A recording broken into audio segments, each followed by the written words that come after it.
जहां देश भर में एक लंबे समय से समकालीन चुनाव को लेकर के चर्चा होती रही है, तो केंद्र में भाजपा सरकार ने एक कमेटी तश्कील दी है पूर्व राष्ट्रपति रामनाथ कोविंद के नेतृत्व में। इस कमेटी में गृह मंत्री अमित शाह, कांग्रेस के नेता एवं सांसद अधीर रंजन चौधरी सहित कई दूसरे लोग मौजूद है। तो वैसे ही समकालीन चुनाव को कैसे एक वास्तविक रूप दिया जा सकता है, कैसे अमली जामा इसे पहनाया जा सकता है, कैसे खाका तैयार किया जा सकता है, ये कमेटी उन सारी चीजों को देखेगी। तो वहीं कांग्रेस के नेता अधीर रंजन चौधरी ने कहा है कि वो इस कमेटी में नहीं रहेंगे, ये महज एक धोखा है। तो वहीं उन्होंने यह भी कहा कि कांग्रेस से राज्यसभा में विपक्ष के नेता मल्लिकार्जुन खड़गे को इस कमेटी में शामिल नहीं किया गया है। तो वहीं प्रधानमंत्री नरेंद्र मोदी और भाजपा एक लंबे समय से देश में समकालीन चुनाव कराने के पक्ष में रहे हैं। भाजपा ये तर्क देती रही है कि सिलसिलेवार तरीके से हमारे देश में किसी न किसी राज्य में हर कुछ महीनों बाद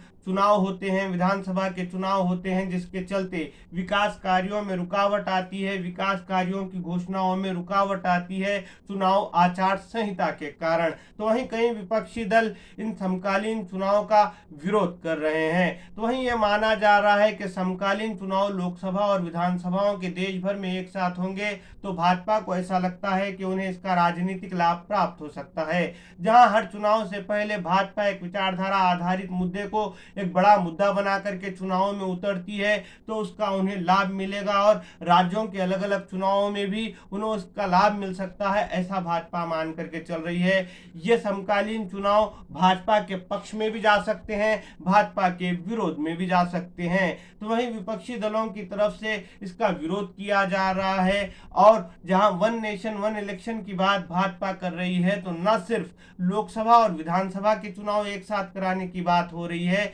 बल्कि बाद समय तो यह भी कहा जा रहा है कि नगर पालिका और नगर निगम के चुनाव में भी इसके साथ ही कराए जाएं। तो वही भारतीय जनता पार्टी पूरे देश भर में अलग अलग राज्यों में खुद से चुनाव लड़ती है। आज जो एनडीए का स्वरूप है, ये पहले वाला एनडीए तो नहीं है, जहां भाजपा के जो घटक दल हैं वो एक सीमित इलाके तक है। तो इस लिहाज से भाजपा ही विधानसभा लोकसभा के उन सीटों के चुनाव पर ज्यादा से ज्यादा सीटों पर चुनाव लड़ेगी। तो विपक्षी दलों का जो गठबंधन बना है, जो विपक्षी दल है, अलग अलग राज्यों में इन्हीं के बीच मुकाबला होगा, तो इनके बीच एक तालमेल नहीं हो पाएगा ऐसा लगता है। तो वहीं चुनावी जो विशेषज्ञ होते हैं, जो अपने बात को रखते हैं कि कैसे देश में माहौल चल रहा है, किस पार्टी के पक्ष में लहर है, अब ये सब समाप्त हो जाएगा, क्योंकि देश में 5 साल के बाद एक बार ही चुनाव होंगे अगर समकालीन चुनाव होते हैं। तो वहीं देखना होगा कि कैसे समकालीन चुनाव को एक वास्तविक रूप दिया जाता है। तो वहीं केंद्र सरकार ने